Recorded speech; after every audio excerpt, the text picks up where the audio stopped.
Students are happy. Yeah. Very curious. She's very comfortable here.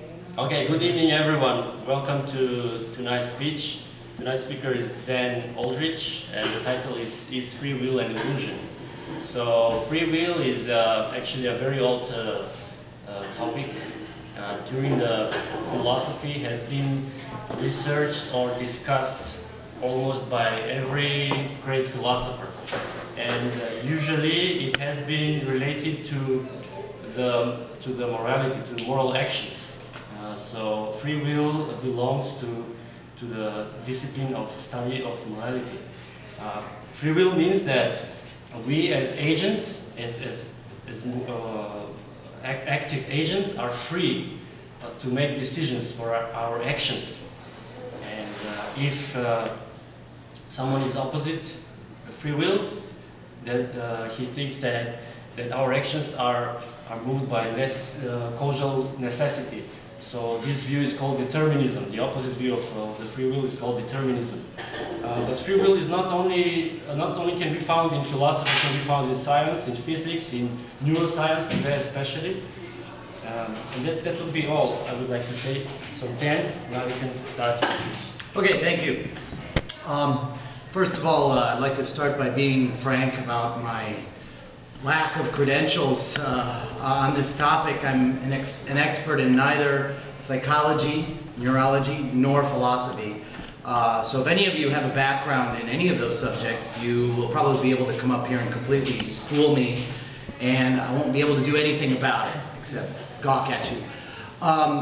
However, I don't mean to say that, hopefully it's not a waste of your time coming here. I'm an avid enthusiast of the topic.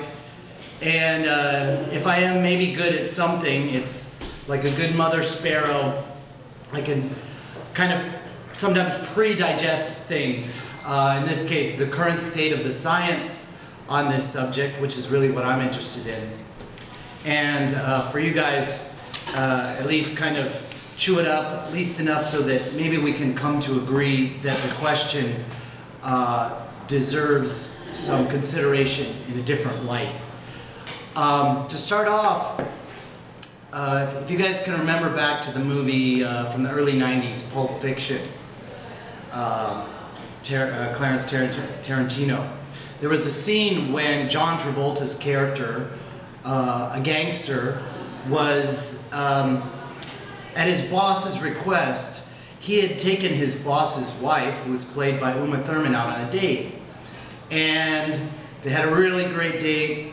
They came back to her home, his boss's home, where she had put on some sexy music and was getting ready to do some drugs.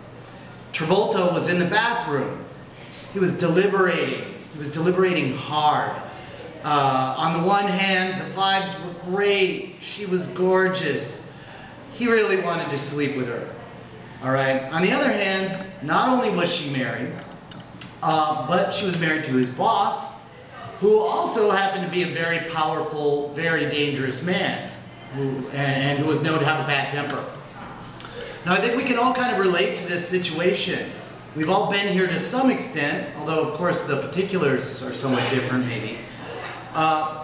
But we've been in a situation where we really were literally weighing pros and cons and struggling hard with that process of deliberation.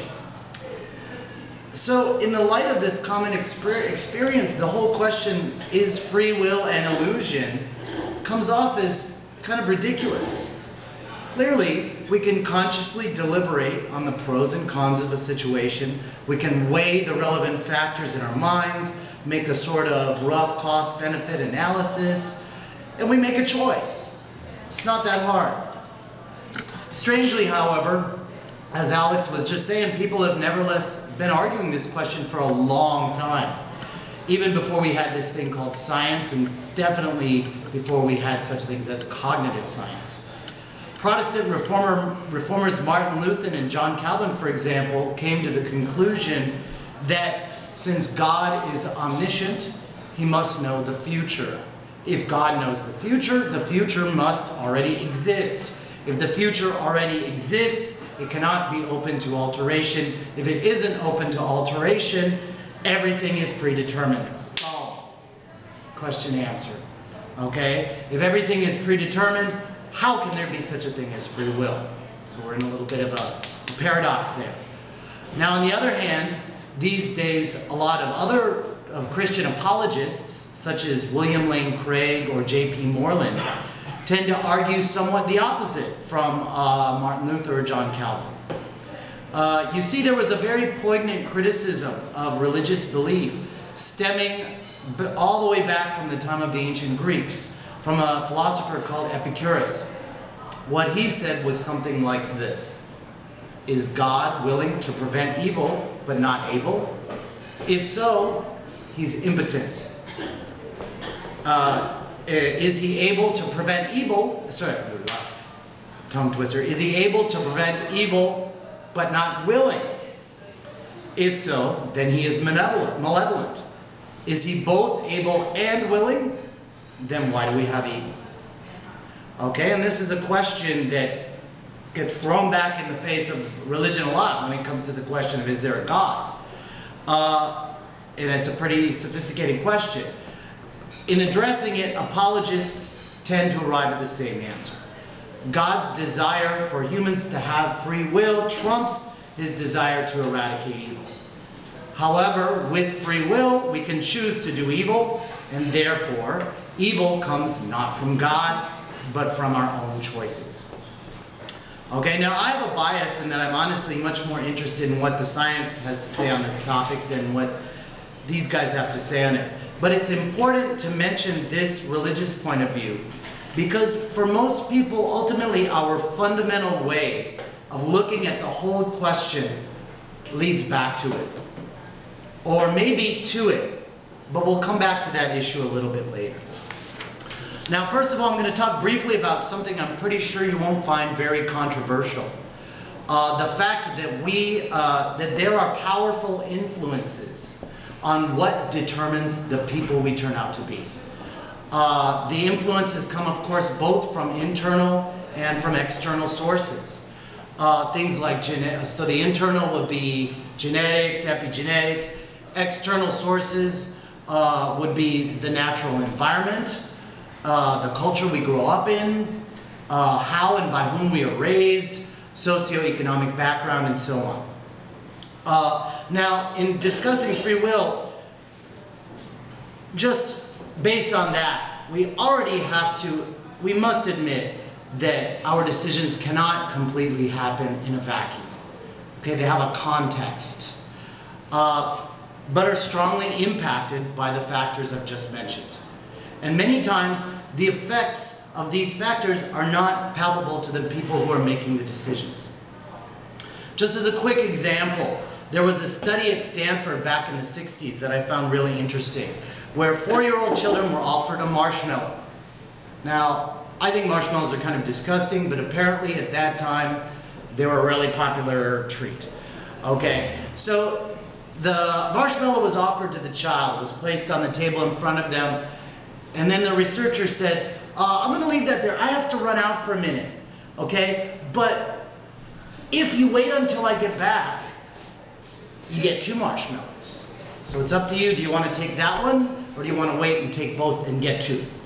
Okay, and the researcher left for a full 20 minutes and then waited to see what happened. Okay, and pretty much the result was that about a third of the children immediately gobbled up the marshmallow. A third of them waited for a bit and then took it. A third of them waited the full 20 minutes, okay, till the researcher got back, and hopefully he then followed through on his promise and gave them the 2 marshmallows. Okay, now what was really interesting about this study was the researchers kept tabs on these children as they grew up, and their ability to delay gratification in that instance, that is, to exert some self-control and to hold off on eating the marshmallow for the promise of extra marshmallows, seemed to be a pretty reliable predictor for all of their future success, which is really bizarre. Not only in terms of their career or their economic status, but as far as their education, their social life, their marital happiness, and so on. the research doesn't tell us what caused the child at such a young age to have a lack of self-discipline or conversely to have that self-control. Okay? Clearly the choice itself didn't define or didn't determine the outcome of the child's life. Okay? Nobody is saying that. But at least it was sort of an indicator of the direction the child's life was already going at that point, at such an early age. So what it's hinting at is that there is a chain of cause and effect going on from the time we were born. Okay? But even if we set aside this bigger question of like genetics and environmental factors, if we just look at individuals existing in the moment making choices, studies have shown that our so-called independent choices are highly susceptible to influence. Okay? One example would be a psych study about multitasking and inhibition. Okay, the setup was very simple. A subject would be asked to remember a number. The number was either 2 digits or 7 digits. Okay, the researcher then asked the subject to go down the hall and report that number to somebody who was waiting there. So you can imagine the subject, they're walking down the hall and they're thinking about their number, you know, like 3, 1, 3, 1, or 576 4832, 576 4832. Okay, so they're holding a number in their mind, right? And then suddenly there's a sample card, all right? And the person at the sample card says, "Hey, excuse me, would you like a snack?" And the subject is then offered A, a nice fruit salad, or B, a scrumptious piece of chocolate cake. Okay? And quite interestingly, the subjects who'd been asked to memorize the smaller number overwhelmingly chose, can you guess, the fruit salad. Whereas those who had been asked to memorize the longer number overwhelmingly chose the cake. So what can we understand from this? Well, you have to think about what the two choices kind of constitute. We've got a fruit salad. It's healthy. It relates to our self-image. We could stay thinner. It won't cost us extra time on the treadmill. In other words, we could kind of think of it as the choice that the little angel sitting on our left shoulder is pushing us to go for. Okay? And as for the cake, it's sweet, it's sensuous, it's yummy. Oh God, I want it. And from a deep kind of primal sense, I want the cake. So that's the one the little devil on our right shoulder is prodding us with his pitchfork to go for. Okay? And now what's funny about this though is how little it took for scientists to get people to give in to the devil. Okay? All they had to do was to give the rational left side brain a little task to keep it preoccupied, just thinking about a long string of numbers, and suddenly the inhibitive power was out the window. People were like, 1, 2, 4, 8, chocolate. Okay, bang. There was another recent study that just came out by a school of management on sleep-deprived students and nurses. And the study found that the lack of sleep not only had a negative impact on tasks that require like innovative thinking and risk analysis and planning, but that sleep deprivation also caused a marked increase in deviant and unethical behavior. They saw rudeness, they saw inappropriate language, they saw people like trying to make money through unethical means. So basically, what is that saying? It's saying that when we're tired, we're not the same people as when we're well rested. Now it doesn't seem like, it seems kind of obvious, but it's not obvious at all because we imagine ourselves as a person, sort of a constant, continuous ego. But we are not. We are two different people. And this is, and even our kind of moral choices, which we hold in such high regard, are influenced by these kind of factors. Okay, now you might say, okay, there are influences, but that doesn't mean in the end, I'm not free to make a choice. And no free will advocate worth his salt will overlook this objection. What he will do is to liken the situation to a presidential cabinet, which gets together, they kind of break it all down, right? Here are the pros, here are the cons. This is our recommendation. The evil general tells the president, you ought to nuke them all. Okay, but then the president steps up. This is the ego, the president, right? And says, the buck stops here. And he makes the decision, okay, which then the whole cabinet must abide by. Okay, and according to our moral code, we all must take responsibility for it. Okay? Unfortunately, as you could probably guess, I'm going to take issue with this representation because there's some more research that we need to consider. There was one study on sufferers from severe epileptic seizures who, in order to control their symptoms, they're having, really intense seizures, they had to have the corpus, I don't even know how to pronounce this, the corpus callosum cut. Okay, now what is that? The corpus callosum is the link or the bridge between the two hemispheres of the brain. Okay, and generally people can function pretty well even when this is cut. Okay, in any case, in this study the subjects would have the right hemisphere of their brain stimulated in order to influence them to do something. Alright, maybe it was to grab an object, maybe it was to stand up, or whatever.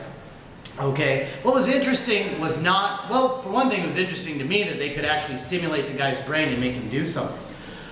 But what was more, I think what has bigger implications for our question is that after the subject did the action, the researcher would ask them, because the subject didn't know when the stimulation was coming. It wasn't like they got a shock and ooh, they felt the shock. Okay, this was something they were not aware of. Okay, but what happened was they would get the stimulus, they would do the action, and the researcher would ask them, hey, why'd you do that? And what came back again and again was they would respond with some sort of reason, as if they had intended to do the action all along.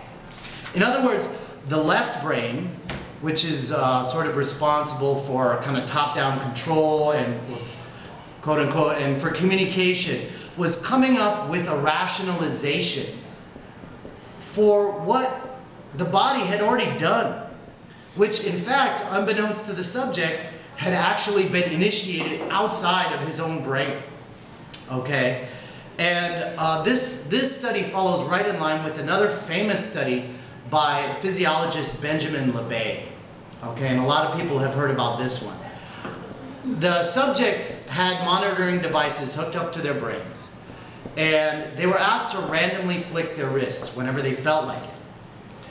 Now, what was really interesting was that Lebet's study showed that activity in the brain's motor region was showing up before it showed up in the area that we associate with sort of conscious decision making. Okay? In other words, when the subject felt he or she had decided to flick their wrist, the impulses were already on their way down the arm. In other, it was a very short interval. It was like 300 to 500 milliseconds, which is like nothing.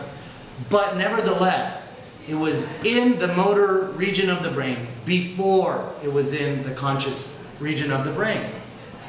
In other words, the subjective sense that, oh, I decided to do this, was actually more like a self-report.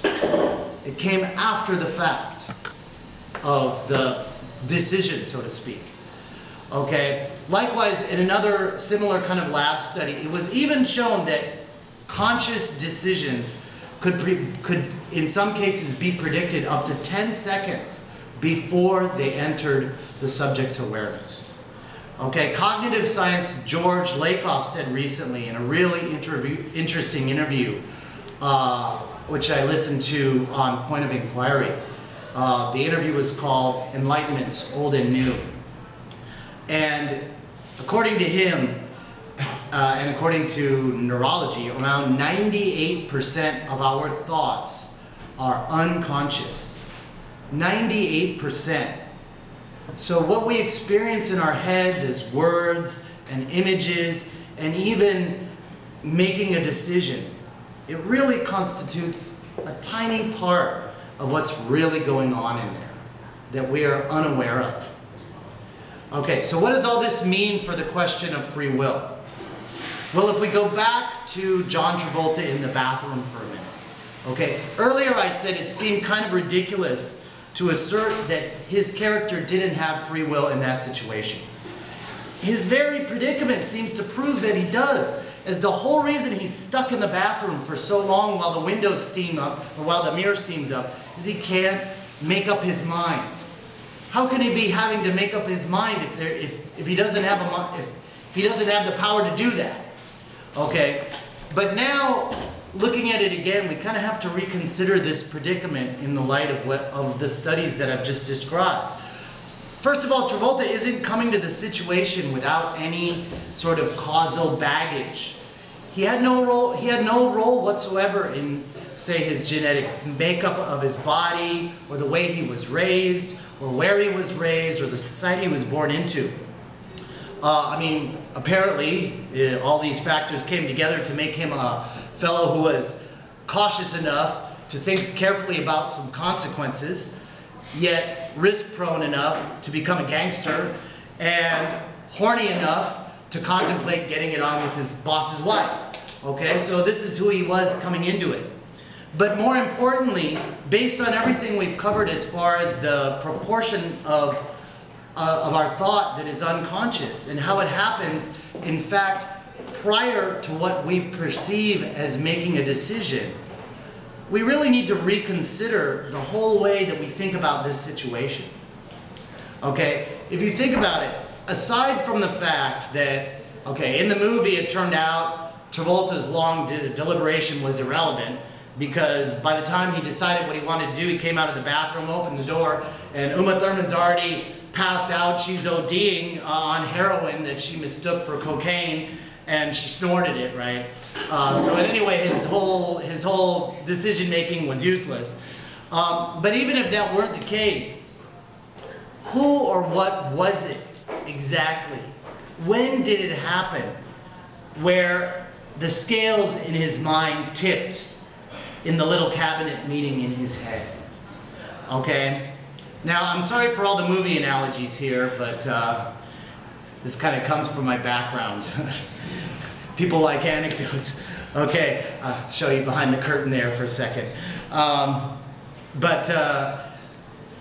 What we're sort of implicitly imagining here with Travolta making his decision is kind of like the comedy called Meet Dave, where you probably, I doubt you've even heard of that one, but Eddie Murphy, he plays a tiny alien, okay, and he's piloting this lifelike, human-shaped robot, okay, that looks exactly like himself, ironically, and he's, you know, I don't know, he's doing research on Earth or something like that, okay.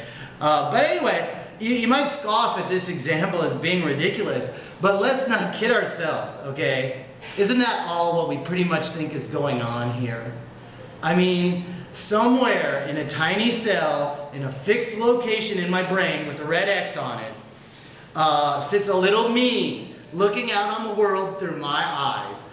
Kind of the way Captain Kirk looks out on space via the view screen of the Starship Enterprise. Okay? This me is somehow an irreducible me, okay? And unlike everything else in the universe, which is kind of amazing, he is somehow outside the chain of cause and effect. To put it in jargon, he is causative, but not caused. Okay? When you think about it, he's pretty much like God himself. And this is where religion steps back into the picture. Okay? God is the ultimate uncaused causative agent. The buck really stops with him. He runs the universe, you run your body and your life. Okay? And I mentioned before that Christian apologists like William Lane Craig address the problem of evil by blaming it on free will. Okay, basically, God gave us a soul. That soul is the Captain Kirk in there, right? that soul has ultimate responsibility for its own fate, to the point where God couldn't get rid of evil without impinging on that soul's freedom. Now, this might be okay, I'll try to tie it up quickly. This might be a weak representation of the argument, but before you accuse me of making a straw man, let me quote Christian apologist J.P. Moreland. Okay, this is from Naturalism and Libertarian Agency. He says, a person who exercises libertarian agency can exert a power as a first mover, aka God or the soul, an originator, to bring about some intentional act. They can also refrain from exerting power to bring about some intentional act. Now, Moreland believes that we are able to do this. In fact, really the only way we could be able to do this is because we have a soul. Now, if you believe in such an entity as a soul, I'm not here to argue out of that belief. However, if you've had the experience of full anesthesia, where one has absolutely no sense of time passing. 1 minute you're counting down from 10, the next minute you wake up and you're in recovery. Okay, if you've had that experience, it shouldn't be hard to argue you out of the idea that the soul has anything to do with dictating your actions. Unless, in fact, you believe that the soul gets turned off along with your brain during anesthesia. Moreover, in light of, I just read a Scientific American article called Physics and the Immortality of the Soul. And the author pointed out that in order to argue a mechanism by which the soul, from outside of time and space, somehow dictates our actions, it necessitates completely rewriting everything we know about physics from scratch. Okay? And this, and of course, neurobiology backs up this theory not one tiny bit. Okay? So whether or not the soul is there, it isn't running the show as far as decision making goes. Nor is there any part of the brain which can be said to control the rest or be described as an irreducible representation of me. Okay, so if anything, the way neurons firing produces thoughts, decisions, consciousness, it might be better likened to a colony of ants. You pick out any single ant, and it doesn't seem to know much of anything. Okay, but put them together in the right environment, and somehow order begins to appear. And this is through a process called emergence, which is currently a very hot topic for study, and which, quite frankly, I have a tiny understanding of. Okay, sorry, I'm almost done here. So back finally to the original question, is free will an illusion? The upshot of all of this, if we mean free will in the sense of an individual agent acting godlike in a causal vacuum, then yes, it definitely is an illusion. To quote the German philosopher Schopenhauer, a man can choose to do as he wills, but he cannot choose to will as he wills. And he said this long before neuroscience or psychology was telling us the same things. But honestly, we shouldn't lose any sleep over this notion. It's sort of a romantic fantasy, but what people tend to do is they fall into a false dichotomy.